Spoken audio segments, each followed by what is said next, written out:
Hello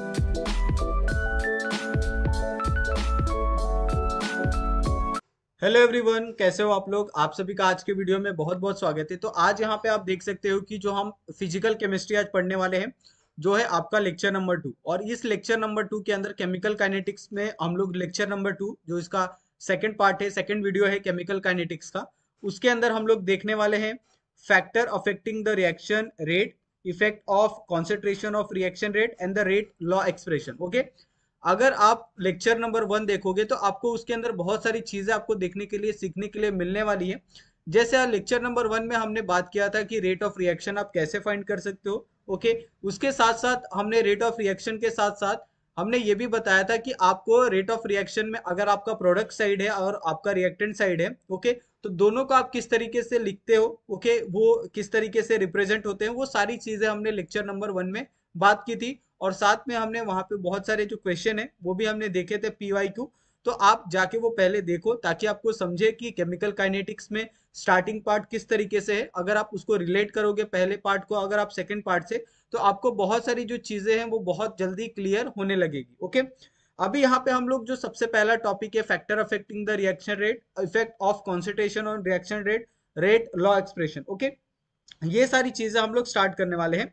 तो उससे पहले हम लोग स्टार्ट करें, उससे पहले आपको ये समझना होगा कि एक्चुअली में केमिस्ट्री होता क्या है। ओके, क्योंकि आप केमिकल काइनेटिक्स पढ़ रहे हो, लेकिन अगर आपको केमिस्ट्री के बारे में एक अच्छी सी डेफिनेशन आपको नहीं पता है, तो ये थोड़ा सा दिक्कत आपके लिए हो सकता है। क्योंकि आपको पता है केमिस्ट्री के अंदर आपके अलग अलग सब्जेक्ट आते हैं, चाहे आपका स्टीरियो केमिस्ट्री हो गया, चाहे आपका केमिकल काइनेटिक्स हो गया, पीरियोडिसिटी हो गया, ये सारी चीजें आपको आती है ऑर्गेनिक केमिस्ट्री के अंदर ही, या फिर आप कह सकते हो केमिस्ट्री के अंदर ही आती है। ओके, तो इस तरह से हम कह सकते हैं, अगर आज हम लोग पढ़ने वाले हैं यहाँ पे रिएक्शन रेट के बारे में, तो यहाँ पे हम लोग उसके रिगार्डिंग केमिस्ट्री का क्या करेंगे, डेफिनेशन बताएंगे कि इट्स ऑल अबाउट, ये क्या हो सकता है केमिस्ट्री यहाँ पे। इसके अंदर हो सकता है हमारा केमिकल केमिकल रिएक्शन। ओके, तो बेसिकली हम लोग केमिकल काइनेटिक्स के अंदर, तो जो हम लोग क्या पढ़ते हैं, सबसे ज्यादा जो केमिकल रिएक्शन होता है उसी पे हमारा सबसे ज्यादा क्या होता है, फोकस होता है। केमिकल रिएक्शन में बेसिकली आप लोग दो ही चीजों के बारे में आप सबसे ज्यादा पढ़ते हो। सबसे पहला होता है आपका reactant side. Okay, reactant side से जो आपका प्रोडक्ट निकलता है विद द हेल्प ऑफ जो भी आप यहाँ पे कुछ भी इस्तेमाल करते हो, हीट हो, लाइट हो, आपका कैटलिस्ट हो, रिएजेंट हो, वो सारी चीजें आप इस्तेमाल करते हो, और आपका क्या होता है यहाँ पे प्रोडक्ट का फॉर्मेशन होता है। ओके, ये आपको पता है। लेकिन लेकिन आपको अगर मैं पूछूं कि ये जो प्रोडक्ट का फॉर्मेशन हो रहा है वो किस तरीके से हो रहा है और क्यों हो रहा है, ओके, तो आपके पास इसका भी तो आंसर होना चाहिए ना, कि यहाँ पे तो प्रोडक्ट तो फॉर्म हो गया, लेकिन कैसे हुआ, क्यों हुआ, और किस लिए हुआ, कैसे रेट पे हुआ, कैसा टाइम लगा, ये सारी चीजें आपके मन में होती होगी। आपके मन में बहुत सारे ऐसे क्वेश्चन होते होंगे। आप लेबोरेटरी के अंदर जाते हो, आपने बहुत सारे रिएक्शन किए होते हैं, आप देखते हो कि आप रिएक्टेंट को मिक्स करते हो, दो रिएक्टेंट को, तो आपका एक प्रोडक्ट का फॉर्मेशन होता है। तो आपके मन में क्यूरियोसिटी होती है कि ये चीजें कैसे आ गई। ओके, तो यही सारी चीजें हम लोग यहाँ पे देखेंगे कि प्रोडक्ट का फॉर्मेशन कैसे होता है रिएक्टेंट से। तो आपके पास यहाँ पे कुछ पॉइंट है जिनको आपको बहुत ज्यादा याद रखने की जरूरत है। तो सबसे पहला यहाँ पे अगर आप पॉइंट देखोगे कि आपको क्या दिया है कि interaction between the reactant molecule. Okay, suppose अगर आपके पास कोई प्रोडक्ट है, ओके, तो प्रोडक्ट का जो फॉर्मेशन होता है वो कैसे होता है, या तो आपके पास रिएक्टेंट ए होगा और ये बी से इंटरेक्ट करेगा, ओके, या फिर रिएक्टेंट आपके पास पी होगा, ये क्यू से रिएक्ट करेगा। ठीक है, तभी आपका क्या होगा, प्रोडक्ट का फॉर्मेशन होगा। सिर्फ एक सिंगल रिएक्टेंट से आपका प्रोडक्ट का फॉर्मेशन हो सकता है, लेकिन ऐसे टाइम पे जब प्रोडक्ट का फॉर्मेशन होता है तो उसके अंदर हम लोग कैटलिस्ट यूज करते हैं, रिएजेंट हम लोग इस्तेमाल करते हैं, ओके, कंडीशन अप्लाई करते हैं। लेकिन अगर आपको डायरेक्टली ए प्लस बी यानी दो रिएक्टेंट से अगर आपको प्रोडक्ट बनाना है, तो ऐसे टाइम पे बहुत बार आपका जो कंडीशन है वो अप्लाई नहीं होता है, डायरेक्ट भी आपका जो रिएक्शन है वो हो जाता है। ओके, उसके बाद सेकंड आपको दिया है यहाँ पे collision between the reactant molecule. Okay, जैसे यहाँ पे आपको दो आपको रिएक्टेंट दिए हैं ए प्लस बी। ओके, ए प्लस बी में आप बिना कोलिजन के यहाँ पे आप रिएक्शन का जो प्रोडक्ट है वो आप नहीं निकाल सकते। सपोज अगर ए प्लस बी में आपका दो रिएक्टेंट है, इसमें ये इलेक्ट्रोनेगेटिव है, ये इलेक्ट्रोपॉजिटिव है, जब दोनों रिएक्ट करेंगे तभी तो यहाँ पे एक स्टेबल कंपाउंड बनेगा। अगर आपको स्टेबल कंपाउंड चाहिए तो आपको दो अलग अलग तरीके के जो रिएक्टेंट है उनका इस्तेमाल आपको करना होता है। ओके, तो ये बहुत ही कॉमन सी जो बात है वो आपको समझनी चाहिए। आप जब भी कोई भी रिएक्शन देख लो, आप रिएक्शन देख के ही समझ जाओगे कि ये दोनों रिएक्शन क्या है, अलग अलग रखा जाए उनको तो अनस्टेबल है, लेकिन जब दोनों को मिलाया जाता है तब क्या होते हैं, वो स्टेबल कंपाउंड फॉर्म करते हैं। ओके, जैसे आपका Na प्लस हो गया, ठीक है, और यहाँ पे इसको हमने रिएक्ट किया है Cl माइनस से। तो आपको पता है कि जो आपके घर में जो कॉमन सॉल्ट होता है NaCl, ओके, यानी नमक, ठीक है, नमक। तो ये जो नमक होता है, नमक का फॉर्मेशन कैसे होता है, जब यहाँ से Na प्लस जो आपका एक रिएक्टेंट है सोडियम, वो क्लोरीन के साथ रिएक्ट करता है और Na प्लस NaCl का क्या करता है, फॉर्मेशन करता है। अभी आप यहाँ पे देखो कि Na के ऊपर क्या था, प्लस साइन था, और Cl के ऊपर क्या था, माइनस साइन था। लेकिन जब यहाँ पे गए तो ये दोनों क्या हो गए, साइन हट गए और ये एक स्टेबल कंपाउंड बन गया। आपको पता है कि जो सोडियम होता है ये हाईली क्या होता है, रिएक्टिव होता है। ओके, और ये जो क्लोरीन होता है ये बहुत ज्यादा क्या होता है, डेंजरस होता है, पॉइजनस होता है। ओके, तो ये आपको ध्यान रखना होगा। लेकिन जब ये दोनों एक साथ आते हैं तो आपका जो घर में डेली इस्तेमाल होने वाला जो नमक है, सॉल्ट है, ओके, वो यहाँ पे आपको क्या हो रहा है, मिल रहा है। ठीक है, तो ये आपको समझना होगा कि रिएक्टेंट आपके दोनों अलग अलग होने चाहिए। ओके, इसके अंदर आप बॉन्ड फॉर्मेशन और बॉन्ड ब्रेकिंग, ये दोनों चीजें आप देखते हो। इसके अंदर ही आप देख लो कि बॉन्ड फॉर्मेशन किसके साथ हो रहा है, कि जो प्लस है माइनस के साथ हो रहा है, और ये आपका यहाँ पे बॉन्ड क्या हो रहा है, यहाँ पे फॉर्मेशन हो रहा है। और अगर ऐसे भी बहुत सारे रिएक्शन होते हैं जिसके अंदर आपको बॉन्ड ब्रेकिंग भी देखने के लिए मिलता है। ओके, तो ये पॉइंट भी आपको क्लियर हो गया। उसके बाद केमिकल चेंजेस, तो केमिकल चेंजेस बहुत ज्यादा है, अनस्टेबल से स्टेबल में अगर कोई चीज जा रही है तो इसके अंदर बहुत सारा जो केमिकल चेंज है वो आपको देखने के लिए मिलेगा। प्रोडक्ट का फॉर्मेशन होता है रिएक्टेंट से, ये एक बहुत ही सिंपल सी यहाँ पे बात आपको कही है। ओके, उसके बाद आपके ऊपर एक और जो चीज है कि जो आपका प्रोडक्ट का फॉर्मेशन हो रहा है, ठीक है, सपोज यहाँ पे आपका क्या है, एक प्रोडक्ट बन रहा है, लेकिन जो प्रोडक्ट बन रहा है या तो उसका जो रिएक्शन रेट होगा, ठीक है, उसका जो रिएक्शन रेट होगा, वो रिएक्शन रेट कैसा हो सकता है, उसका रेट या तो स्पीड हो सकता है, ओके, या फिर आपका उसका जो रिएक्शन रेट वो स्लो हो सकता है। ये आपके पास दो पॉसिबिलिटी है। लेकिन ये दोनों पॉसिबिलिटी कैसे डिपेंड करती हैं, वही सारी चीजें आज के वीडियो में हम लोग देखने वाले हैं, और उन्हीं चीजों पे हम लोग क्या करने वाले हैं, डिटेल में डिस्कशन करने वाले हैं। ओके, सपोज मैं क्या करता हूँ, यहाँ पे आपके पास एक कंडीशन अप्लाई करता हूँ। सपोज मेरे पास क्या है, यहाँ पे रिएक्शन रेट है, ओके, यहाँ पे आपके पास क्या है, यहाँ पे रेट ऑफ रिएक्शन है, ठीक है। अभी रेट ऑफ रिएक्शन यहाँ पे मेरे पास दिया है। अभी मैं क्या कह सकता हूँ, रेट ऑफ रिएक्शन क्या, ये कोलिजन के जो आपका कोलिजन होता है रिएक्टेंट के अंदर, क्या उसके डायरेक्टली प्रोपोर्शनल है। यानी जब तक यहाँ पे अगर आप देखो, क्या जब तक कोलिजन नहीं होगा, या जब तक कोलिजन नहीं होगा तब तक आपका प्रोडक्ट बनेगा क्या, नहीं बनेगा। तो इसके लिए आपका कोलिजन होना बहुत ज्यादा अनिवार्य है। इसके लिए इसको हम लोग क्या करते हैं, डायरेक्टली प्रोपोर्शनल लिखते हैं। ओके, कोलिजन बिटवीन आपका रिएक्टेंट। ओके,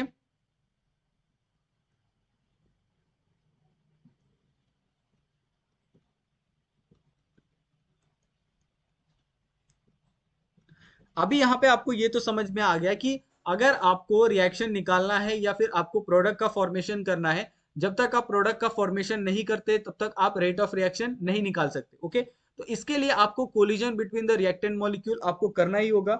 और ये आपका डायरेक्टली प्रोपोर्शनल एक और चीज से हो जाता है, number of reactant mole. Okay, तो यह जितने ज्यादा नंबर ऑफ मोल होंगे उतना ज्यादा क्या होगा, आपका कोलिजन होगा। तो यहाँ पे आप सिंपली लिख सकते हो नंबर ऑफ रिएक्टेंट।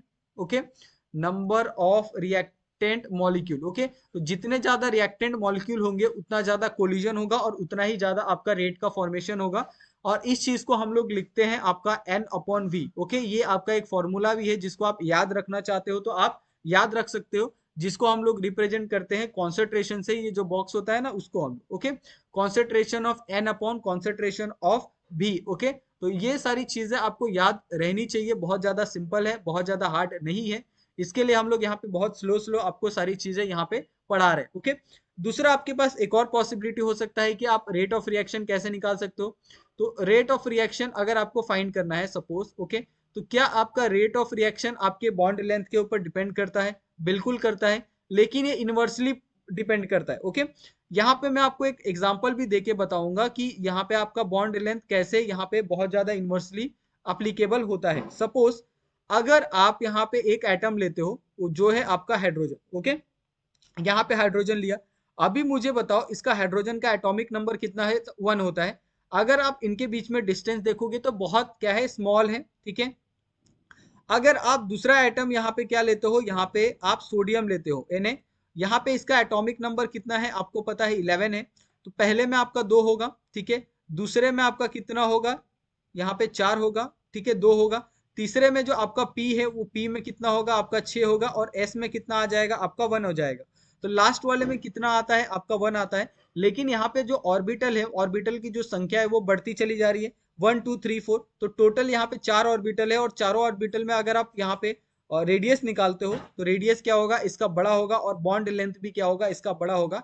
इसके लिए जैसे जैसे आप बॉन्ड लेंथ यहाँ पे कम करते जाओगे वैसे वैसे जो रिएक्शन रेट है वो क्या होगा आपका बढ़ते चले जाएगा। इसके लिए इसको हमने क्या किया है, इनवर्सली प्रोपोर्शनल लिखा है। ओके, क्या हम लोग रेट ऑफ रिएक्शन को बॉन्ड ब्रेकिंग और बॉन्ड मेकिंग से भी हम लोग देख सकते हैं। ओके, तो ये बॉन्ड ब्रेकिंग से भी आपका रेट ऑफ रिएक्शन बहुत ज्यादा डिपेंड करता है। ओके, तो बॉन्ड ब्रेकिंग, ओके, ये भी आपका एक बहुत ही इंपॉर्टेंट फैक्टर है जो आपका रेट ऑफ रिएक्शन डिटरमाइन करने के अंदर बहुत ज्यादा काम आता है। ओके, ये तो रही आपकी जो कॉमन सिंपल सी जो बातें हैं वो आपकी। ओके, क्या मुझे आप बता सकते हो कि रेट ऑफ रिएक्शन क्या मास के ऊपर डिपेंड करता है? ओके, यहाँ पे अगर सपोज मास हमारा बहुत ज्यादा है, ओके, यहाँ पे मास हमारा ज्यादा है, ओके, और यहाँ पे दूसरे में हम लोग मास लेते हैं कम लेते हैं, ठीक है, यहाँ पे लेस लेते हैं।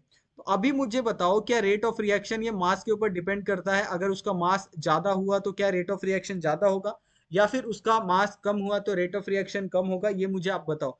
सपोज आपके पास कोई चीज है, ओके, ये आपके पास बहुत एक चीज है, इसका जो वेट है, अगर इसका वेट मैं कहता हूँ 1 kg है, ठीक है, उसके बाद आपके पास एक और वेट है दूसरी वाली जिसका वेट है कितना 100 kg। ओके, ये आपका 1 kg का है और ये आपका 100 kg का है। तो ये आपका ऑफकोर्स इसका जो वेट होगा मास होगा वो बहुत ज्यादा होगा।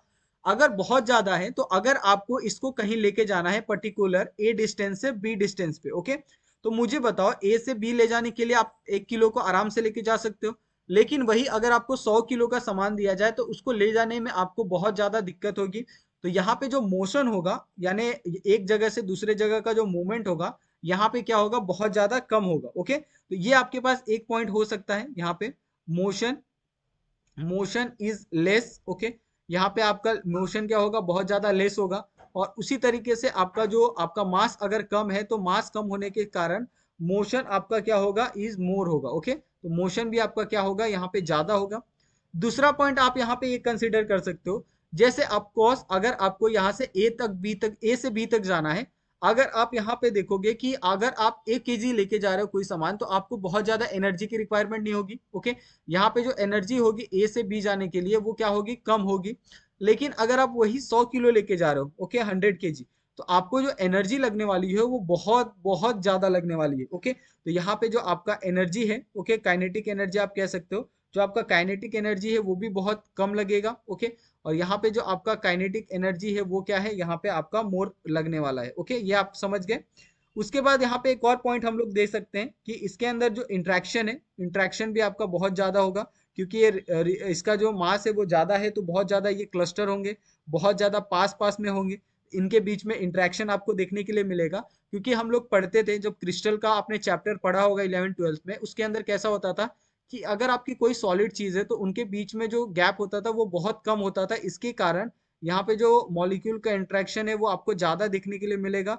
वो एक दूसरे को क्या करेंगे टाइटली हेल्ड करके रखते थे, ये आपको देखने के लिए मिलता था। और लेस में कैसा होता था, एक यहाँ एक यहाँ एक यहाँ एक यहाँ एक यहाँ एक यहाँ एक यहाँ, तो इसमें क्या होता था जो गैप गैप है वो आपको देखते थे। ओके, और इसके कारण उसके अंदर जो इंट्रैक्शन है वो क्या होता था लेस होता था। ओके, तो यहाँ पे आपका इंट्रैक्शन क्या होगा मोर होगा, और यहाँ पे जो इंट्रैक्शन होगा वो क्या होगा आपका लेस होगा। ओके, तो ये दो चीजें आपको समझनी होगी।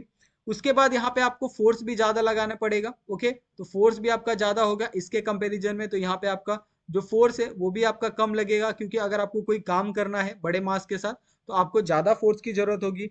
यहाँ पे जो बॉन्ड स्ट्रेंथ होगा, ओके, वो भी ज्यादा होगा, ठीक है, बॉन्ड स्ट्रेंथ भी यहाँ पे बहुत ज्यादा होगा, ठीक है। आप इसको आजमा भी सकते हैं, अगर आप यहाँ पे कि कोई बहुत हैवी मेटल लेते हैं जिसमें बहुत ज्यादा वो हाईली ये होते हैं कंपोज होते हैं, हाईली वो एक दूसरे के साथ ज्वाइंट होते हैं, तो इसके अंदर जो बॉन्ड स्ट्रेंथ होता है वो बहुत ज्यादा होता है।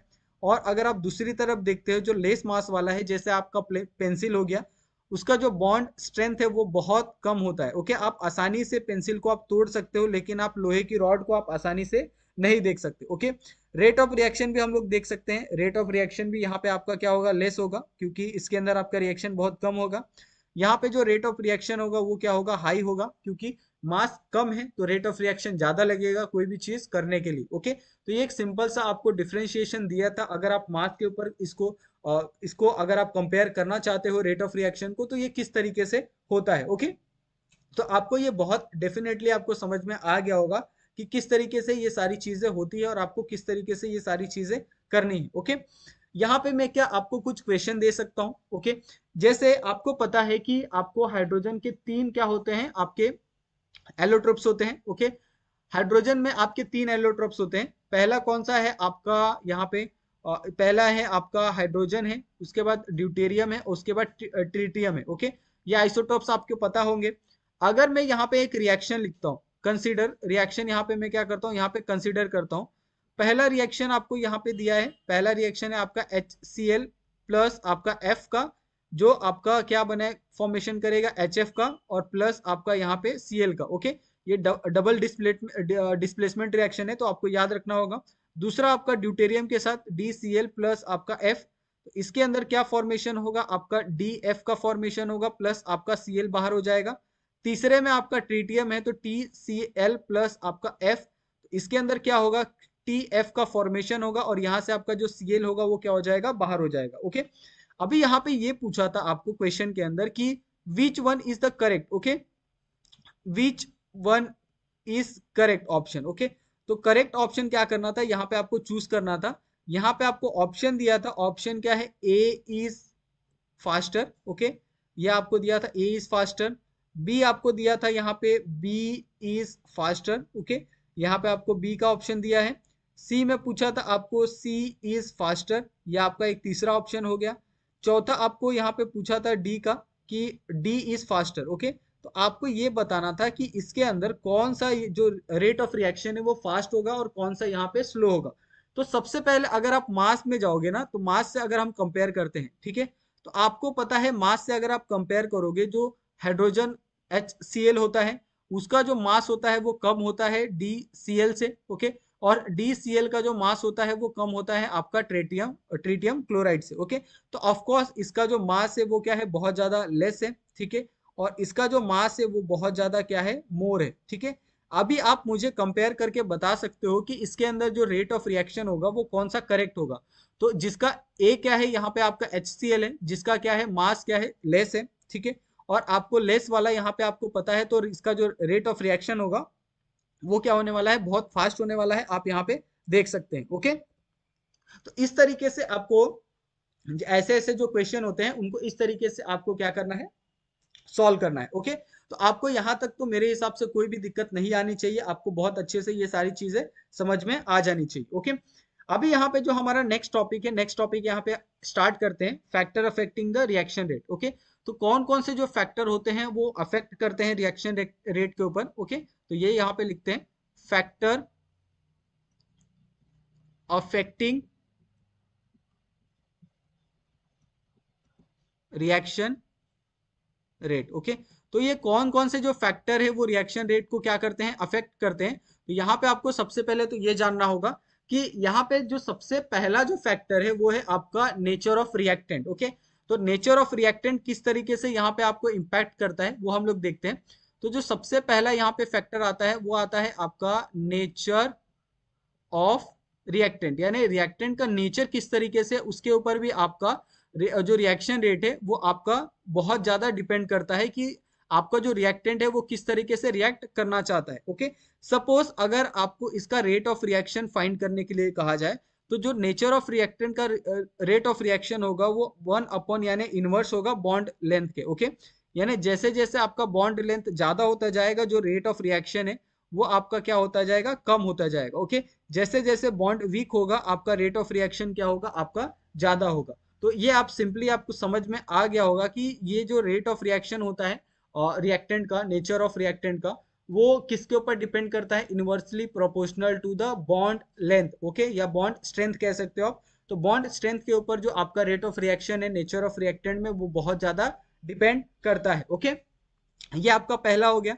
दूसरा आप ले सकते हो यहाँ पे इफेक्ट ऑफ कॉन्सेंट्रेशन। ओके, तो कॉन्सेंट्रेशन का क्या इफेक्ट होता है रिएक्शन रेट पे, वो आपको लिखना है यहाँ पे, इफेक्ट ऑफ कॉन्सेंट्रेशन। ठीक है, तो यहाँ पे कॉन्सेंट्रेशन का क्या इफेक्ट होता है आपको रिएक्शन रेट पे वो बताना है।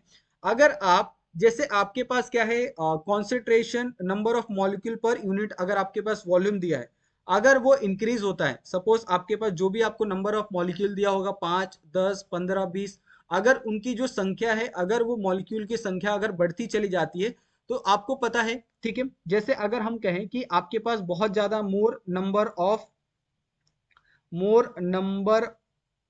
मॉलिक्यूल है। ओके, तो अगर मोर नंबर ऑफ मॉलिक्यूल है, तो आपको उनके बीच में जो गैप होगा वो बहुत कम होगा। ठीक है, अगर बीच में गैप कम होगा तो उनके बीच में जो कोलिजन है वो बहुत ज्यादा बढ़ेगा। ओके, अगर उनके बीच में कोलिजन बढ़ता है तो ऑफ कोर्स उनके बीच में जो रेट ऑफ रिएक्शन है, ओके, वो भी क्या होगा, धीरे धीरे इंक्रीज होने लगेगा। ओके, तो ये एक तरह से हम लोग कह सकते हैं कि जो इफेक्ट ऑफ कॉन्सेंट्रेशन होता है वो directly proportional to the rate of reaction होता है, या फिर concentration is directly proportional to the rate of reaction. ये दो चीजें आप बहुत आसानी से लिख सकते हो, और दोनों का यहाँ पे आप एक्सप्लेनेशन भी दे सकते हो। ऐसा बिल्कुल नहीं है कि आप उसको एक्सप्लेन नहीं कर सकते। ओके, उसके बाद यहाँ पे हम तीसरे पॉइंट के ऊपर जाते हैं। तीसरा पॉइंट आपको क्या पूछा है, इफेक्ट ऑफ टेम्परेचर। ओके, तो टेम्परेचर का क्या इफेक्ट होता है वो भी आप यहाँ पे देख सकते हो, इफेक्ट ऑफ टेम्परेचर। ठीक है, अभी मुझे बताओ, सपोज मेरे पास एक रिएक्शन है, A plus B is equal to आपका पी। ओके, अगर ये रिएक्शन आपका एक नॉर्मल टाइम में हो रहा है, सपोज इसको कंप्लीट होने के लिए 10 मिनट लग रहा है। ओके, इसको कंप्लीट होने के लिए 10 मिनट लग रहा है, और सेम आपके पास यहाँ पे ए प्लस बी है, जिसके अंदर मैंने क्या किया, यहाँ पे थोड़ा सा जो टेम्परेचर है वो दे दिया, और अभी इसको कंप्लीट होने के लिए कितना आपको सिर्फ 5 मिनट लग रहा है। तो आप मुझे बताओ, क्या इसके अंदर कोई चेंजेस हुआ जैसे मैंने टेम्परेचर बढ़ाया? तो इसके अंदर आप देखोगे कि जैसे जैसे टेम्परेचर बढ़ता है वैसे वैसे जो रेट ऑफ रिएक्शन होता है वो क्या होता है, धीरे धीरे इंक्रीज होने लगता है। ओके, तो यहाँ पे नंबर ऑफ कोलिजन भी बढ़ने लगेगा। ओके, तो नंबर ऑफ कोलिजन अगर बढ़ता है टेम्परेचर के साथ, सपोज हमने क्या किया है, टेम्परेचर को बहुत ज्यादा बढ़ा दिया, तो टेम्परेचर बढ़ाने के कारण जो उसके बीच में जो कोलिजन होगा ना, ओके, वो कोलिजन भी क्या होगा, धीरे धीरे बहुत ज्यादा इंक्रीज होने लगेगा, और जिसके कारण इसका जो इम्पैक्ट होगा वो किसके ऊपर होगा, रेट ऑफ रिएक्शन के ऊपर, और रेट ऑफ रिएक्शन भी क्या होगा, बहुत ज्यादा हाई हो जाएगा, और बहुत जल्दी वो कंप्लीट करेगा। आपका जो स्पीड टाइम है वो बहुत ज्यादा रिड्यूस हो जाएगा, क्योंकि इसका जो रेट ऑफ रिएक्शन है वो बहुत ज्यादा है। ओके, उसके बाद नेक्स्ट यहाँ पे है आपका इफेक्ट ऑफ कैटलिस्ट। ओके, तो ये टॉपिक बहुत ज्यादा इंपॉर्टेंट है, क्योंकि कैटलिस्ट से आपको बहुत सारा जो क्वेश्चन है वो आपको आते हैं सीएसआई या नेट गेट के अंदर, या फिर आपका रिएजेंट हो गया, वो दोनों चीजें आप यहाँ पे लिख सकते हो, इफेक्ट ऑफ कैटलिस्ट या फिर इफेक्ट ऑफ रिएजेंट। आपको पता है कि कैटलिस्ट का काम क्या होता है, जैसे यहाँ पे हम लोग सिंपल ही ये रिएक्शन ले लिया, A plus B it give the P. अभी मुझे बताओ, अगर ये रिएक्शन है, इस रिएक्शन को कंप्लीट होने के लिए टोटल 1 आवर लग रहा है। ओके, अगर मैं इसके अंदर सपोज एक कैटलिस्ट मिक्स कर देता हूँ, ठीक है, यहाँ पे मैं कोई कैटलिस्ट ले लेता हूँ, अगर इस कैटलिस्ट को मैंने लिया तो ये reaction within a minute ही हो जाएगा। तो सपोज यहाँ पे आप देख सकते हो कि कैटलिस्ट का भी यहाँ पे यही काम होता है कि वो रिएक्शन रेट को बहुत ज्यादा स्पीड अप कर देता है, और it provide the alternative pathway. Okay, तो यहाँ पे आपको सबसे पहले तो ये समझना होगा कि जो कैटलिस्ट होता है, it provide alternate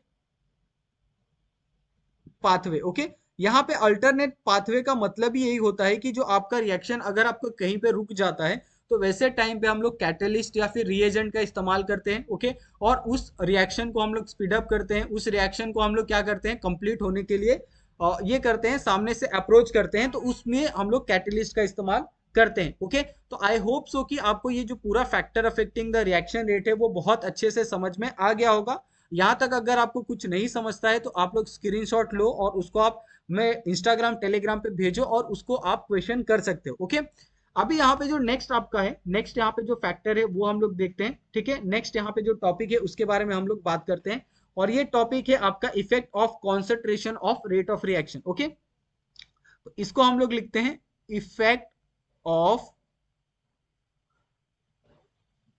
concentration on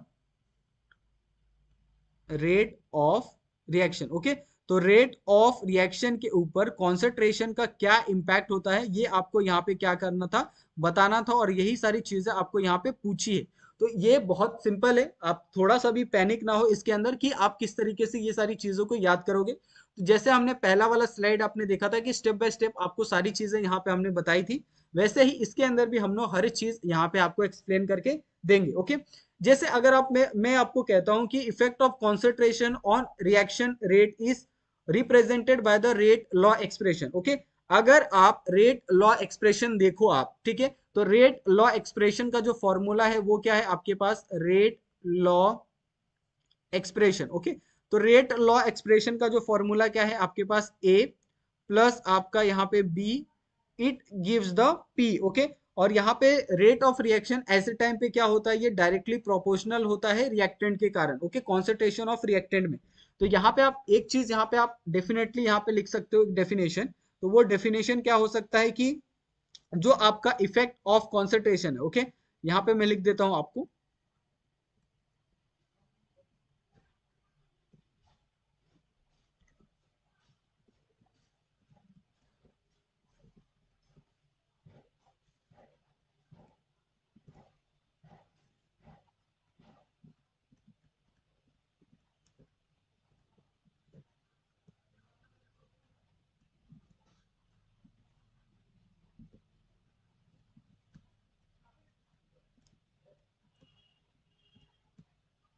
ठीक है, आपको ये जो यहाँ पे जो एक स्टेटमेंट लिखा है, वो आपको स्टेटमेंट बहुत अच्छे से याद कर लेना है कि effect of concentration on reactant rate is represented by the rate law expression. Okay, suppose मैं क्या करता हूँ, यहाँ पे एक एग्जांपल लेता हूँ। लेट यहाँ पे मैंने कंसीडर किया ए प्लस आपका b is its give the आपका एक प्रोडक्ट है वो पी है। ओके, जिसमें क्या होगा, जो आपका रेट ऑफ रिएक्शन होगा वो rate of reaction directly proportional होगा कॉन्सेंट्रेशन ऑफ रिएक्टेंट के। ओके, यानी जैसे जैसे आपका कॉन्सेंट्रेशन ऑफ रिएक्टेंट बढ़ते जाएगा वैसे वैसे जो आपका रेट ऑफ रिएक्शन है वो भी क्या होगा, इंक्रीज होगा। यही यहाँ पे कहना चाहता है, यानी डायरेक्टली प्रोपोर्शनल का मतलब यही होता है। ओके, अभी यहाँ पे आपका जो रेट लॉ एक्सप्रेशन है उसके अकॉर्डिंग अगर हम इस चीज को सॉल्व करते हैं, ओके, तो यहाँ पे मैं क्या करता हूँ, according, okay, according to rate law expression. Okay,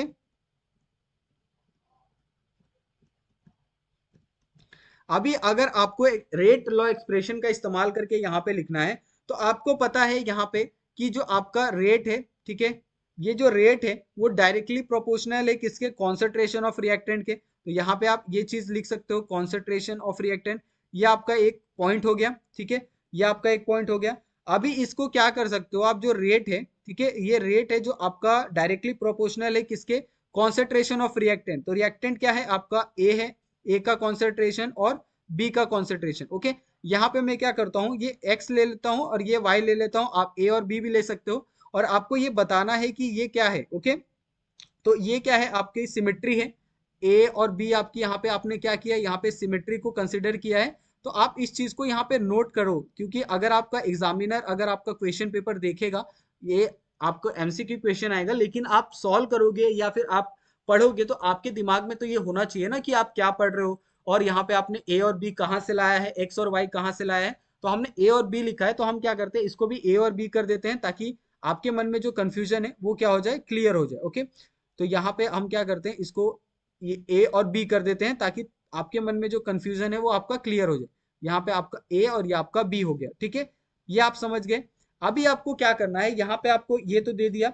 अभी अगर आपको रेट पूछा जाए, ठीक है, तो रेट को हम लोग यहाँ से क्या करते हैं, डायरेक्ट जो इन्वर्सली प्रोपोर्शनल है साइन है उसको हटा देते हैं, और यहाँ पे इन्वर्सली प्रोपोर्शनल की जगह पे हम लोग कांस्टेंट लेते हैं।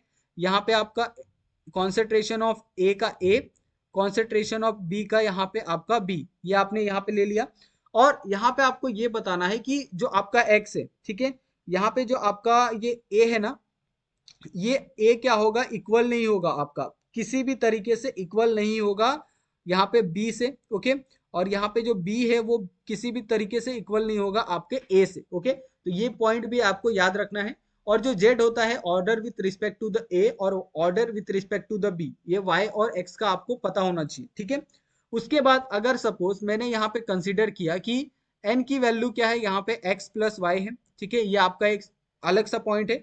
और ये x प्लस वाई क्या है, आपका ऑर्डर ऑफ रिएक्शन है, ठीक है, ये मैंने अलग से पॉइंट लिया आपको, ऑर्डर ऑफ रिएक्शन है लेट।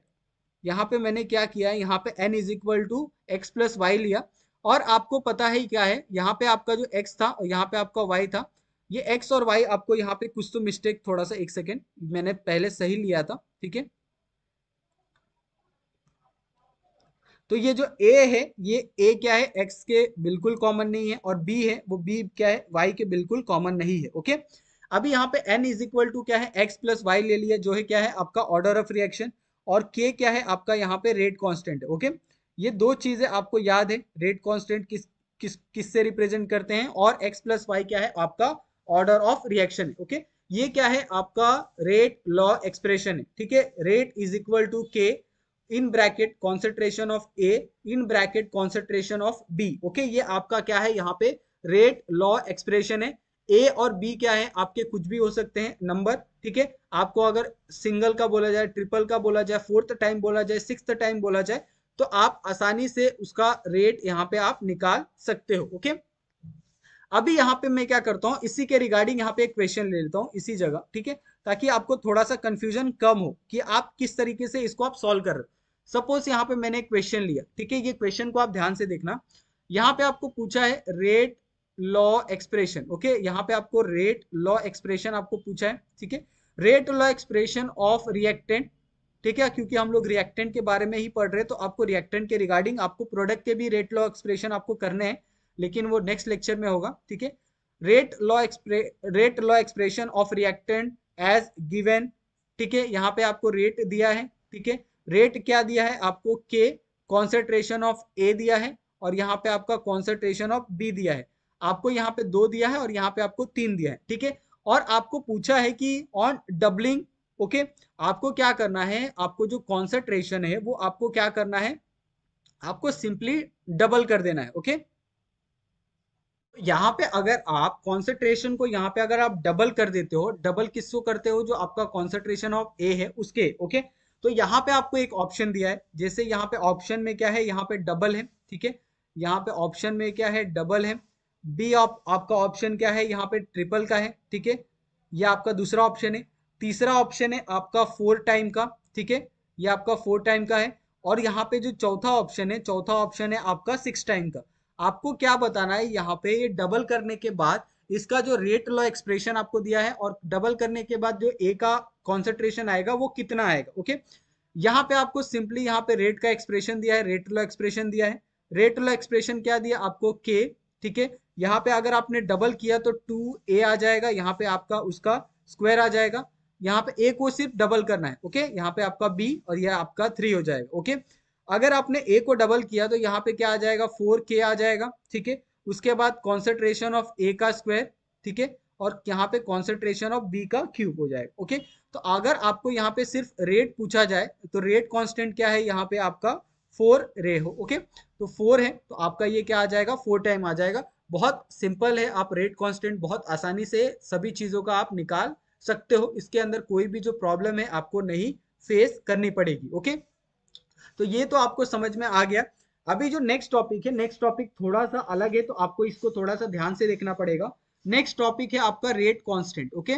क्योंकि हम लोग रेट कांस्टेंट बहुत जगह इस्तेमाल कर रहे हैं, लेकिन रेट कांस्टेंट होता क्या है ये भी तो आपको समझना होगा ना। और इसको हम लोग इंडिकेट करते हैं के से, ठीक है, जैसा आपने क्वेश्चन के अंदर देखा होगा। इसके दो एग्जांपल है, यानी दो मेथड है आपके रेट कांस्टेंट के। सबसे पहला है यूनिट ऑफ रेट कांस्टेंट, यानी अगर आपको यूनिट पूछा जाए रेट कांस्टेंट का, यूनिट ऑफ रेट कांस्टेंट, तो उसका क्या होता है वो भी आपको फाइंड करना पड़ेगा, ओके। ये आपका पहला हो गया। दूसरा आपका है यहाँ पे, वो है आपका यहाँ पे order of rate constant, okay. तो यहाँ पे आपको दूसरा है order of rate constant, okay. ये आपका दूसरा पॉइंट है रेट कांस्टेंट। तो आपको ये दोनों पॉइंट आई होप कि बहुत अच्छे से समझ में आ जाएंगे कि रेट कांस्टेंट में आपके दो अलग अलग टाइप होते हैं। आपका सबसे पहला आप यूनिट ऑफ रेट कांस्टेंट है, दूसरा है आपका यहाँ पे ऑर्डर ऑफ रेट कांस्टेंट, ठीक है। और ऑर्डर ऑफ रिएक्शन जो आपका यूनिट ऑफ रेट कांस्टेंट होता है, वही क्या होता है आपका ऑर्डर ऑफ रिएक्शन होता है, ओके। तो ये आपको चीजें आपको पता होनी चाहिए, ठीक है। और जो ऑर्डर ऑफ रेट कांस्टेंट होता है वो क्या होता है आपका यूनिट ऑफ रेट कांस्टेंट, यानी अपोजिट हो जाता है, ठीक है, यूनिट ऑफ रेट कांस्टेंट। और ओके, अभी मुझे बताओ कि अगर मैं आपको एग्जाम के अंदर अगर आपको ऑर्डर ऑफ रिएक्शन दूं, तो क्या आप ऑर्डर ऑफ रिएक्शन से ऑर्डर ऑफ रेट कांस्टेंट निकाल सकते हो? निकाल सकते हो। अगर मैं आपको यहाँ पे order of rate constant, unit of rate constant दूं और पूछो आपको ऑर्डर ऑफ रिएक्शन कैसे निकालोगे, तो आप दोनों चीजें बहुत आसानी से निकाल सकते हो, ओके। चाहे आपका यूनिट हो या फिर ऑर्डर ऑफ रिएक्शन है, वो दोनों चीजें आप बहुत आसानी से निकाल सकते हो, ओके। इसका एक फॉर्मूला भी है, यहाँ पे हम लोग डिराइव भी कर देते हैं कि आपको किस तरीके से ये सारी चीजें निकालनी है, ओके। सपोज मैं यहाँ पे आपका रेट लॉ एक्सप्रेशन का इस्तेमाल करता हूँ, रेट लॉ एक्सप्रेशन, क्योंकि हम लोग इसी के रिगार्डिंग ये सारी चीजें हम लोग क्या करने वाले हैं, देखने वाले हैं। तो अगर आप रेट लॉ एक्सप्रेशन को यहाँ पे देखोगे तो इसका जो फॉर्मूला है, ओके, वो आपको पता है किस तरीके से लिखते हैं। तो ये आपका ए प्लस आपका b, it gives the p, okay. अभी अगर आपको इसका रेट लिखना है, रेट लॉ एक्सप्रेशन लिखना है, तो रेट इज इक्वल टू के, ओके। यहाँ पे कॉन्सेंट्रेशन ऑफ ए का x, ठीक है, कॉन्सेंट्रेशन ऑफ बी का y। तो ये क्या है आपका सिंपल सा यहाँ पे रेट लॉ एक्सप्रेशन लिखने का एक तरीका है जो आपको पता है, और मेरे हिसाब से इसके अंदर किसी को भी दिक्कत नहीं होनी चाहिए कि किस तरीके से हम लोग रेट लॉ एक्सप्रेशन लिखेंगे, ओके। अभी इसके अंदर आपको रेट लॉ एक्सप्रेशन तो पता है, अगर आपको इसके अंदर यहाँ पे unit of rate of reaction पूछ लिया आपको, ठीक है। सपोज यहाँ पे आपको पूछा है unit of rate of reaction, okay. अगर आपको रेट ऑफ रिएक्शन का अगर आपको यूनिट पूछा जाए तो आप किस तरीके से डिफाइन करोगे, किस तरीके से आप निकालोगे, ये आपके पास बहुत ज्यादा इंपॉर्टेंट होता है। तो हम क्या करेंगे, यहाँ पे आपका एक सिंपल सा जो आपका ये है रिएक्शन है वो यहाँ पे लेते हैं, रेट लॉ एक्सप्रेशन का is equal to p, okay. अगर आप इसका रेट ऑफ रिएक्शन निकालो, ठीक है, आपको रेट ऑफ रिएक्शन तो आपको निकालने आना ही चाहिए। तो ये क्या आ जाएगा, minus D A upon D T आ जाएगा, ठीक है, मल्टीप्लाई बाय ये क्या आ जाएगा, 1 अपॉन ए आ जाएगा, ठीक है, ये आ गया, इज इक्वल टू आपका minus D B by D T आ जाएगा, मल्टीप्लाई बाय क्या हो जाएगा, 1 अपॉन 1 हो जाएगा, is equal to minus DP upon D आ जाएगा, ओके, मल्टीप्लाई बाय 1 अपॉन 1 आ जाएगा, ठीक है। ये आपका रेट ऑफ रिएक्शन हो गया। अभी अगर आपको इसको सॉल्व करना है, ओके, तो आप कैसे सॉल्व करोगे ये मुझे आपको बताना है, ठीक है। यहां तक तो आपको ये कुछ तकलीफ नहीं हुई होगी मेरे हिसाब से। अभी यहाँ पे आपको क्या पूछा है, रेट ऑफ रिएक्शन पूछा है, ठीक है, और रेट ऑफ रिएक्शन आपको दिया है और आपको पूछा है यूनिट ऑफ रेट ऑफ, यानी यूनिट आपको सिंपली निकालना है। यहाँ पे आपको कॉन्सेंट्रेशन का यूनिट आपको पता है कि ये क्या है आपका कॉन्सेंट्रेशन है, तो ये क्या आ जाएगा आपका कॉन्सेंट्रेशन है, ठीक है। और नीचे क्या है आपका टाइम है, ठीक है, ये दो ही चीजें आपको दी है, जिसके अंदर अगर आप इन दोनों को अगर आप कंपेयर करते हो कॉन्सेंट्रेशन को और टाइम को, तो ये क्या है एक दूसरे को इन्वर्सली प्रोपोर्शनल है। जो आपका कॉन्सेंट्रेशन है वो इन्वर्सली प्रोपोर्शनल है किसके, टाइम के, ओके। यही तो चीजें दी है ना, जिसको हमने क्या किया, थोड़ा सा सेपरेट करके लिखा है और कुछ नहीं लिखा है। अभी यहाँ पे आपको अगर रेट कांस्टेंट यहाँ पे पूछा जाए, तो रेट कांस्टेंट क्या है आपका रेट, ठीक है, यहाँ पे रेट अपॉन यहाँ पे आपको कॉन्सेंट्रेशन ऑफ ए है, ये आपका एक्स हो जाएगा, कॉन्सेंट्रेशन ऑफ बी है, यहाँ पे आपका वाई हो जाएगा। क्यों क्यों ऐसा क्यों हमने लिखा है, अगर आप यहाँ पे के को इस साइड लेके आ जाओगे तो रेट आपका ऊपर चले जाएगा। सिर्फ आपको क्या करना है, इसके अंदर फेर बदल करना है इसके अंदर, ओके, ठीक है। तो इसके अंदर अगर हमने फेर बदल किया तो आप इस तरीके से भी क्या कर सकते हो, के को लिख सकते हो, रेट कांस्टेंट को आप लिख सकते हो, कोई दिक्कत नहीं होनी चाहिए आपको ये ऐसा लिखने के लिए। अभी इसको आप मुझे बताओ कि रेट का यहाँ पे फॉर्मूला आपके पास है, वो क्या है, concentration into time, okay, concentration into time का इनवर्स है। या यहाँ पे आपने क्या किया, यहाँ पे रेट को कॉन्सेंट टाइम को आपने क्या किया, ऊपर मल्टीप्लाई कर दिया तो ये इनवर्स हो गया, ठीक है। उसके बाद आपका कॉन्सेंट्रेशन ऑफ ए है और कॉन्सेंट्रेशन ऑफ बी है, तो यहाँ पे भी क्या आ जाएगा आपका कॉन्सेंट्रेशन ऑफ एक्स आ जाएगा, multiply by concentration of Y आ जाएगा, ओके। यही सिंपल है और कुछ नहीं है। अभी इसको अगर आप सॉल्व करते हो तो यहाँ पे क्या हो जाएगा आपका कॉन्सेंट्रेशन मल्टीप्लाई बाय टाइम का इनवर्स, ठीक है, ये हो गया। नीचे क्या आ जाएगा आपका, अगर x प्लस वाई, यहाँ पे कॉन्सेंट्रेशन कॉन्सेंट्रेशन कॉमन है, तो जो x प्लस वाई होते हैं, जो इसके पावर होते हैं, उसको हम क्या करते हैं, मल्टीप्लाई कर देते हैं, अरे सॉरी ऐड कर देते हैं। तो यहाँ पे आ जाएगा आपका x प्लस वाई, ठीक है, ये हो गया।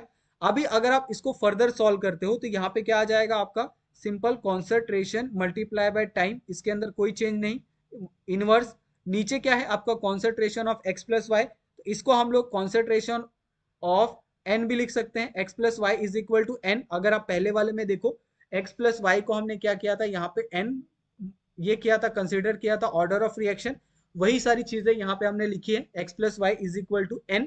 तो आपको इसके अंदर कोई दिक्कत नहीं होनी चाहिए मेरे हिसाब से, ओके।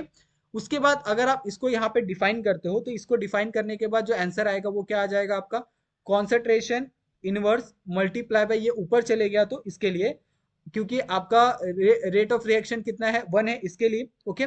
उसके बाद यहाँ पे आपका कॉन्सेंट्रेशन ये आपका ऊपर चले जाएगा तो माइनस n हो जाएगा, मल्टीप्लाई बाय यहाँ पे टाइम का इनवर्स, ओके। तो ये आपका एक फॉर्मूला यहाँ पे आपको बन के आ रहा है। तो आप आसानी से यहाँ पे जो k है, k का जो फॉर्मूला है वो आप यहाँ पे लिख सकते हैं। तो k का फॉर्मूला आपके लिए हम यहाँ पे लिख के देते हैं, k is equal to, okay, concentration, यहाँ पे आपका पावर ऊपर ऊपर क्या है सेम है, इसके लिए ये क्या हो जाएगा आपका, ये हो जाएगा आपका 1 माइनस एन, क्योंकि ये माइनस एन है, माइनस है, तो हमने क्या किया यहाँ से 1 माइनस एन कर दिया, ठीक है। तो ये आपको समझ में आ गया होगा मेरे हिसाब से। और यहाँ पे आपका 1 है, तो आप इस चीज को कंफ्यूज बिल्कुल मत हो। मल्टीप्लाई बाय आपका क्या आ जाएगा यहाँ पे, टाइम का इनवर्स, ओके। तो ये क्या है आपके पास एक सिंपल सा जो फॉर्मूला है रेट कांस्टेंट का, वो आपको क्या करना है, ध्यान में रखना है। आपने किस तरीके से निकाला है रेट लॉ एक्सप्रेशन का इस्तेमाल करके, वो भी आपको पता होने चाहिए, ठीक है। ये आपने निकाला है for the first order reaction. अगर आपको जीरो ऑर्डर के लिए कहा जाए, ओके, तो आप कैसे निकालोगे, ये भी बहुत ईजी है, ठीक है, ये बहुत आसान है, आपको बहुत आसानी से निकाल सकते हो। ये रेट कांस्टेंट है, आपको फर्स्ट ऑर्डर सेकंड ऑर्डर के लिए कहा जाए, जीरो ऑर्डर के लिए कहा जाए, तो आप सभी के लिए यहाँ पे निकाल सकते हो। सिर्फ आपको क्या करना है, एन की जगह आप 1 2 आप ये सारी चीजें आपको रिप्लेस करनी है, और आप आसानी से यहाँ पे फर्स्ट लो और सेकंड ऑर्डर फर्स्ट ऑर्डर और सेकंड ऑर्डर ये सारी चीजें आप निकाल सकते हो, ओके। यहाँ पे हम क्या करते हैं, यहाँ पे हम लोग निकालते हैं फॉर जीरो ऑर्डर के लिए, ओके। अगर आपको जीरो ऑर्डर के लिए रेट लॉ एक्सप्रेशन पूछा जाए, ओके, आपके पास रेट लॉ एक्सप्रेशन का फॉर्मूला है, यानी कांस्टेंट का फॉर्मूला है रेट कांस्टेंट का, वो क्या है आपका concentration of 1 minus n, sorry यहाँ पे कॉन्सेंट्रेशन ऑफ 1 माइनस एन है, ओके, मल्टीप्लाई बाय आपका क्या है यहाँ पे टाइम इनवर्स है, ओके। ये आपके पास फॉर्मूला है। अभी मुझे बताओ यहाँ पे कॉन्सेंट्रेशन ऑफ क्या आएगा, यहाँ पे जो आपका यहाँ पे कॉन्सेंट्रेशन है उसका अगर आपको यूनिट पूछा जाए, ठीक है, तो कॉन्सेंट्रेशन का जो यूनिट है वो क्या है आपका मोल, ओके, मोल लीटर पर सेकेंड स्क्वायर। ये आपका टाइम का है, टाइम क्या है आपका इनवर्स में है, इसके लिए आपका इनवर्स के अंदर आएगा। और ये कॉन्सेंट्रेशन क्या है, मोल पर लीटर होता है, लेकिन आपका लीटर ऊपर लिया हमने, तो ये कॉन्सेंट्रेशन क्या, लीटर क्या हो गया, इनवर्स में हो गया, ओके। ये आपका फॉर जीरो ऑर्डर के लिए हो गया। अगर आपको यहाँ पे फॉर फर्स्ट ऑर्डर के लिए यहाँ पे निकालने के लिए बोला, तो आप फर्स्ट ऑर्डर का भी यहाँ पे आप निकाल सकते हो, इसमें बहुत ज्यादा दिक्कत आपको नहीं आएगी। यहाँ पे रेट कांस्टेंट क्या है आपका, कॉन्सेंट्रेशन ऑफ यहाँ पे आएगा 1 माइनस एन मल्टीप्लाई बाय आपका यहाँ पे टाइम का इनवर्स। आपको पता है कॉन्सेंट्रेशन क्या होता है आपका, मोल पर लीटर मल्टीप्लाई बाय आपका 1 अपॉन एस, ओके। तो आप इसको इस तरीके से लिख सकते हो, मोल, ओके, लीटर ऊपर अगर आप करोगे तो मोल इंटू लीटर का इनवर्स मल्टीप्लाई बाय आपका सेकंड का इनवर्स, ठीक है। तो ये आपका हो जाएगा मोल पर लीटर इनवर्स, ओके, सेकंड का इनवर्स। अभी मुझे बताओ अगर आपको फर्स्ट ऑर्डर के लिए निकालना है, ठीक है, और सॉरी यहाँ पे थोड़ा सा गलती हो गया, हमने यहाँ पे ध्यान नहीं दिया है, ठीक है। तो ये आप यहाँ पे ये थोड़ा सा एक एक बहुत माइन्यूट यहाँ पे आपका मिस्टेक था, ठीक है, ये बहुत जल्दी क्लियर हो जाएगा। यहाँ पे देखो, सॉरी, फर्स्ट ऑर्डर के लिए निकाल रहे हो तो फर्स्ट ऑर्डर में एन की जो वैल्यू आएगी क्या आ जाएगी, 1 आ जाएगी, ओके। तो एन की जगह आपको क्या करना है, यहाँ पे आपको 1 पुट कर देना है, तो 1 माइनस 1 इज इक्वल टू 0 हो जाएगा, और ये आपका टाइम हो जाएगा, टाइम का इनवर्स। तो यहाँ पे ये क्या हो जाएगा, पूरा कट हो जाएगा, और ये यहाँ पे आ जाएगा आपका टाइम का इनवर्स, और टाइम का इनवर्स यानी सेकंड का इनवर्स। तो ये आपका फर्स्ट ऑर्डर के लिए जो यूनिट है आपका यहाँ पे आ गया है, ओके। उसी तरीके से आप अलग अलग यूनिट का सेकंड का भी आप निकाल सकते हो, ठीक है। तो सेकंड के लिए भी यहाँ पे हम निकालते हैं फॉर सेकंड ऑर्डर, ओके। तो सेकंड ऑर्डर के लिए आपको किस तरीके से करना है वो भी यहाँ पे बता देते हैं।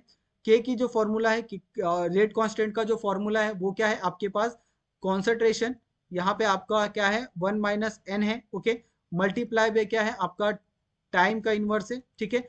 यहाँ पे आपका जो एन की वैल्यू है वो कितनी है आपकी 2 है, तो आपको सिंपली क्या करना है, एन की जगह 2 रख देना है, कॉन्सेंट्रेशन 1 माइनस 2 आ जाएगा, ओके।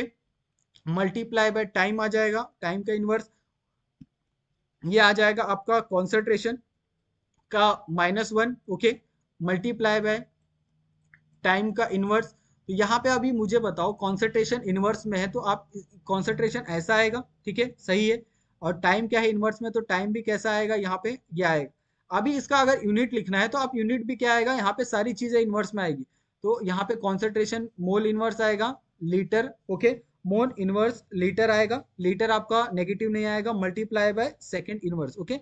बहुत सिंपल है, बहुत बहुत ज्यादा सिंपल है, ठीक है, बहुत ज्यादा सिंपल है। मैं कह रहा हूं आपको, ये अगर आप 2-3 बार प्रैक्टिस कर लो ना आप, कि आपको यूनिट किस तरीके से निकालना है, आप बहुत सिंपली आप ऐसे ही निकाल लोगे, ओके। आपको बिल्कुल भी दिक्कत नहीं होगी आपको यूनिट निकालने के लिए, ओके। ये आपको समझ गया। यहाँ पे मैं आपको एक क्वेश्चन देता हूँ, आपको क्या करना है, इस क्वेश्चन को सॉल्व करना है।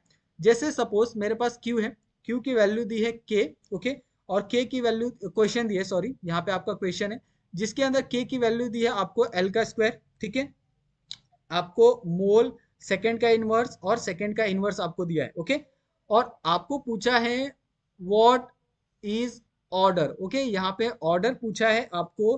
अगर आपके पास n की वैल्यू 2 है, ओके, और 2 -1 है, और यहाँ पे is equal to 2 + 1 is equal to 3, ये आपको क्या है ऑर्डर यहाँ पे निकालना था ऊपर वाले का। आपको यहाँ पे क्या है, मोल सेकंड का इनवर्स दिया है, ओके। तो आपको पता है इसका जो फॉर्मूला क्या होता है यहाँ पे, ये आपको तो थर्ड ऑर्डर हमने निकाल दिया, लेकिन निकाला कैसे वो भी तो आपके दिक्कत है, कि आपको ये डायरेक्ट कैसे आएगा वो भी आप सोच रहे होंगे। तो के का क्या फॉर्मूला है, यहाँ पे कॉन्सेंट्रेशन, ओके, कॉन्सेंट्रेशन में 1 - n दिया है, ठीक है। सेकेंड का क्या है, यहाँ पे टाइम आ जाएगा, ठीक है, ये टाइम का इनवर्स है। आपको पता है यहाँ पे कॉन्सेंट्रेशन क्या है आपका, यहाँ पे मोल का इनवर्स है, -2 है ना, और के का वैल्यू क्या है, यहाँ पे L2 है, ठीक है। तो L2 यहाँ पे आ जाएगा, ठीक है, K is equal to L2। L2 क्या है आपका मोल इनवर्स है, और आपको क्या निकालना है, यहाँ पे आपको जो ऑर्डर है वो आपको फाइंड करना है, ओके। तो रेट कांस्टेंट आपको दिया है, ऑर्डर आपको फाइंड करना है, तो क्या आएगा यहाँ पे, ये आपका आ जाएगा मोल, ठीक है। यहाँ पे आपको नंबर कितना दिया है, मोल में सेकंड दिया है ना, तो सेकंड अगर आपको लाना है तो क्या करना होगा, यहाँ पे 1 - 3 करना होगा, ठीक है। तो 1 - 3 करना होगा। यहाँ पे आपका टाइम कितना आएगा, टाइम का इनवर्स आएगा, और n की वैल्यू अगर 3 है तो 3 क्या है आपका ऑर्डर है, तो ऑर्डर आपका सिंपली यहाँ पे आ जाएगा थर्ड ऑर्डर, ओके। तो आप इस तरीके से इसको सॉल्व कर सकते हो, बहुत सिंपल है। आपको थोड़ा सा यहाँ पे लॉजिक इस्तेमाल करना होगा, आप बिना लॉजिक के इस चीज को आप सॉल्व नहीं कर सकते, ओके। यहाँ पे एक और क्वेश्चन है, थोड़ा सा आपको लगेगा ये ट्रिकी है, लेकिन बिल्कुल भी ट्रिकी नहीं है। जैसे सपोज आपको यहाँ पे रेट कांस्टेंट का वैल्यू दिया है, वो है आपका dm³ दिया है, ओके। और ये आपका यहाँ पे आपको इसका यूनिट दिया है dm³ माइनस मोल का इनवर्स सेकेंड का इनवर्स, ओके। अभी आपको क्या करना है, यहाँ पे आपको इसका जो आंसर है वो आपको फाइंड करना है, ओके। तो बहुत से लोग कंफ्यूज होंगे कि dm³ का मतलब क्या होता है, तो dm³ का मतलब होता है 1 dm³ का मतलब होता है आपका 1 लीटर, ओके। अगर आप 1 लीटर पे जाते हो, ठीक है, तो 1 लीटर कितना होता है आपका 10⁻³ मीटर का cube is equal to 1 litre, okay. आप इसको 10⁻³ मिलीलीटर भी लिख सकते हो is equal to 1 litre, okay. आप इसको 1 litre is equal to 10⁻³ cm³ भी लिख सकते हो is equal to 1 litre, okay. तो ये आपके पास कुछ ये है कन्वर्जन है जो आपको याद रखना चाहिए। तो आपको क्या दिया है, यहाँ पे dm³ दिया है, ओके। तो आप dm³ में अगर आपको निकालना है, मोल का क्या है इनवर्स है, तो ये ऑफकोर्स सेकंड ऑर्डर है, मैं आपको देख के ही बता सकता हूँ क्योंकि मोल में आपका इनवर्स है, ओके। तो ये आपको पता है कि n क्या है, यहाँ पे आपका n इज इक्वल टू 0 है, ठीक है। n इज इक्वल टू क्या है, यहाँ पे आपका सेकंड ऑर्डर है, तो n इज इक्वल टू आपका क्या आ जाएगा, यहाँ पे 0 -1 माइनस -1, ओके। तो ये क्या हो जाएगा आपका n इज इक्वल टू 2 हो जाएगा, ओके।